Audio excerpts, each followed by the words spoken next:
I'll just get straight to the point. Dive or Marvel Rivals isn't just strong. It's relentless, oppressive, and in most matches, there's little you can actually do about it. And yet, every time someone raises the issue, the response is always the other side trying to belittle them. Let me explain who I am, just to build some credibility. I solo queued from Bronze 3 to Grandmaster 3, 4-stack to GM1 with a group of 3 I ran into, which I got MVP in the game we met, then duoed with a friend to Celestial 3, D-ranked back to GM1 with a 6-stack, then soloed back to Celestial 3, and then duoed to Celestial 1 with a friend. In Season 0, I had a 56% win rate and made it to Grandmaster 3. I averaged around 7.4 thousand damage and 12.6 thousand healing per 10 minutes as a one-trick Loki. This was my first game I played in the competitive mode. In Season 1, I had a 58% win rate, but I stopped playing after a few days because of the toxicity, one encounter which I also made a video about and will link in the description down below. And I ended that season on Diamond 2 after being put back in Platinum 3 because of rank reset. I averaged 6.8 thousand damage and 16.7 thousand healing per 10 minutes as a one-trick Loki. I came back in Season 1.5 with a drive to get better, not just because of toxic people thinking they are better than me, but also people boasting about their ranks. I ended Season 1.5 with a 59% win rate, averaging 7.3 thousand damage and 19.8 thousand healing per 10 minutes as Loki. I also added more characters into the roster who I can play at a high level, including Cloak and Dagger, who I would say is my second main, Rocket, Groot, Thing, Bucky, Human Torch, and the newest addition being Invisible Woman. I ended Season 1.5 as a Celestial 1. Now as of writing this, it's April 13th, and in Season 2 I'm averaging 9,000 damage and 22,000 healing per 10 minutes as Loki. Each season I'm not just increasing my win rate from the past, but also increasing my damage and healing. Now, you might be saying, well of course you'll be complaining about dive because you're a strategist main. Well, if you want to go down that road, keep in mind some of those popular content creators who have dive mains say that dive is balanced, if not underpowered. It's not a one-way street, which you will see later on. Now, into my arguments, where I won't be like certain content creators who try to belittle anyone who disagrees with them and thinks of everyone as lesser. An argument I've seen is this. I think dive is bad this season purely because Panther and Magic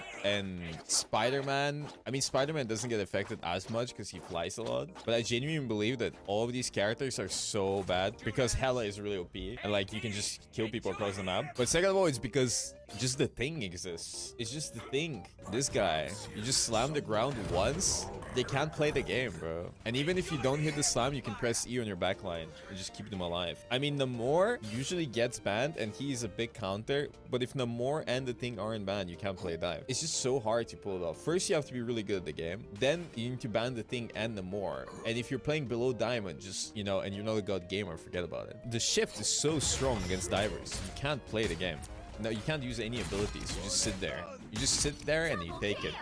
Take it like a man. Let's be honest. Hela being good isn't an argument for dive being bad. That's an argument of Hela needing a nerf. Same with Hawkeye. And yet both got buffs this season. Meanwhile, supports like Loki and Adam, nerf. Their crime having too much impact. And high ranks, if a team is running a dive comp, say goodbye to Namor. And while I don't see as many thing bans, his slam in the backline is reliant on him having fast reaction time, quick comms, and to realize when the supports are being dove on. But also him quickly running from the front line to the backline before the supports die and then landing the slam on the ground. Loki's Immortality Field and Loki's Soul Bond now have longer cooldowns. These were tools that could help them survive. To make an example out of Loki, whose Immortality Fields are now on a 30-second cooldown, how is he supposed to fight off a dive? But that is if he isn't hit right after. And dives like Spider-Man, Black Panther, Magic all have attacks that can hit in a larger area. Not even mentioning some of the ults destroying the runes immediately. Not to mention Iron Fist has auto aim that locks onto you right as you enter invisibility, so he hits you directly after. You might be saying teleportation, which let's talk about best case scenario where you have all your illusions off cooldown and place the illusions at the perfect spots to escape and also have peak impact on healing. Spider-Man can still hit you mid teleport. If Loki has so many abilities to keep him alive, but even he can get destroyed in a one combo, what about the other characters who have barely anything like Adam Warlock? He has no mobility to escape. Dive heroes like Iron Fist, Psylocke, Black Panther, Magic, and Spider-Man are still capable of deleting anyone in under a few seconds, with more mobility and escape than any support could ever hope for. Dive defenders love to throw weak arguments out without thinking too much behind them. Let me show you one of the most popular Marvel Rivals content creators out there as an example, with a mix of me stepping in to explain why he is wrong. Dive is not that OP. It's just good. It's not OP though. Says the dive player? I mean, I'm just objectively correct and you guys are mad. When someone says in his chat that he only thinks dive is not OP because he's a dive player, Necros instantly resorts to saying that he is right and the chatter is wrong, with no information and insulting the chatter. It can't be OP if there's like as many counter strategies as there is. Like OP would mean something like the Star-Lord res comp where it's like the way to counter it is by matching it. He then says that dive can't be OP because of the amount of counters. Well, you can make the same argument for supports. They can't be OP because of the amount of counters, aka divers in the game. But we all know that is not true. Something can still be OP, even if there are ways to fight back against it. He then brings up the Star-Lord res comp. While yes, it is a very good comp, it's a completely different thing. I get where he is going, but again, he is wrong.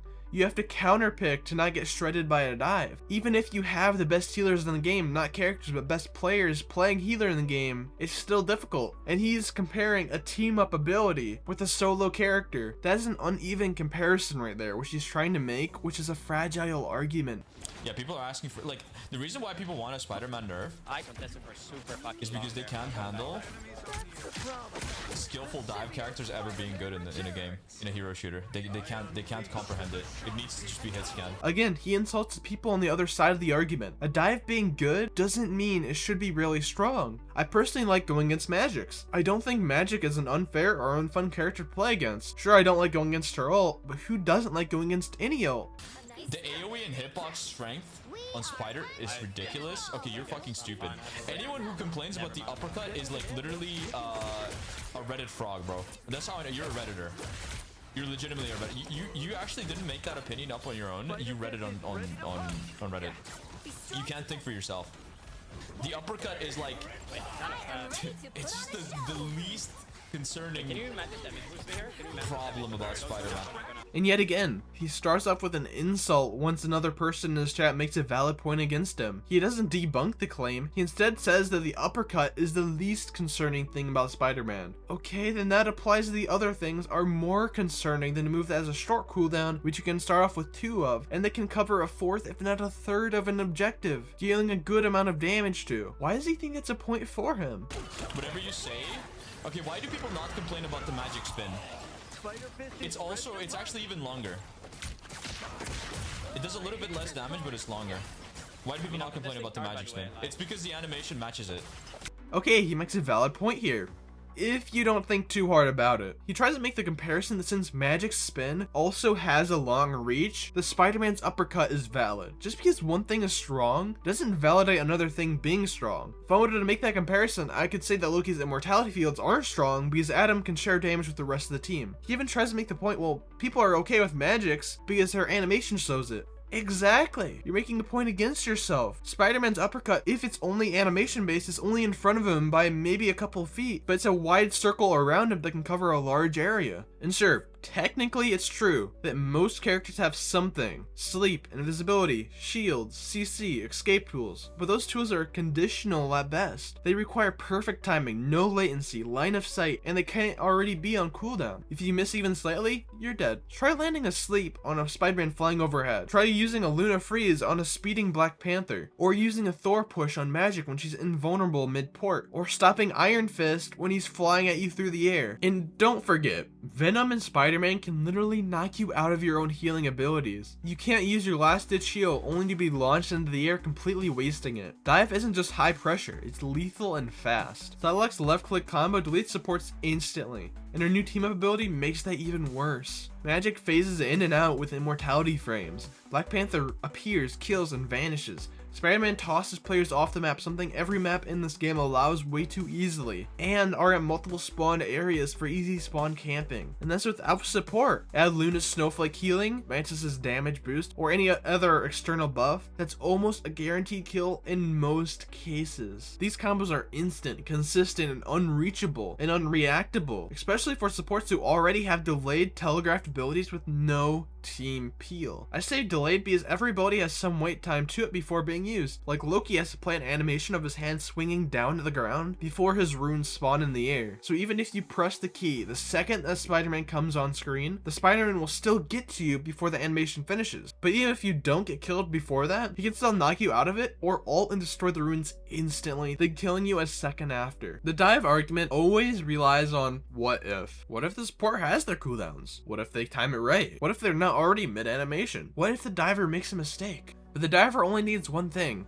A window, your mistake, your cooldown, your missed shot. That's not fair counterplay. That's punishment for existing. Supports suffer most, but even duelists aren't safe either. There are several DPS heroes with zero counterplay to dive pressure, and most teams, they're not wanting to peel for supports every second. They're too busy trying to fight the team in front of them so they don't get picked off. But even if you, as a strategist, survive, you've burned every tool you have. Meanwhile, the diver escapes, resets, and tries again with their low cooldowns. You as a strategist won't get to reset that cooldowning of yours. You're now a sitting duck with your new nerfs to your ability cooldowns. Even when dive doesn't get a kill, it still wins. Distracting the supports, that's value. Burning cooldowns, that's value. Breaking team formation and forcing defensive ults early, heavy value. The diver doesn't even need to finish the job. They just need to make your team crumble around you by distracting your supports. Dive isn't broken because it's easy. It's broken because it's unreasonably efficient for how safe and repeatable it is in most games. Now you might say, well, if you mess up your combo, you're dead. Which that's worst case scenario, but let's play it out. With most dives, especially Spider-Man who can fly at Mach 10, he can get back to the objective quite instantly with fresh cooldowns to help distract your enemy team. We keep nerfing supports for having too much team impact, while flanking heroes delete people in under a second and escape untouched, while they get buffed or untouched. Even if they don't kill you, they've still ruined your team's rhythm. They've baited out cooldowns, and most of the time, they've done it solo. If we want real balance, we need to stop pretending every ability is a guaranteed counter and start looking at how consistently dive players get value for what they do best. Show up, delete, escape.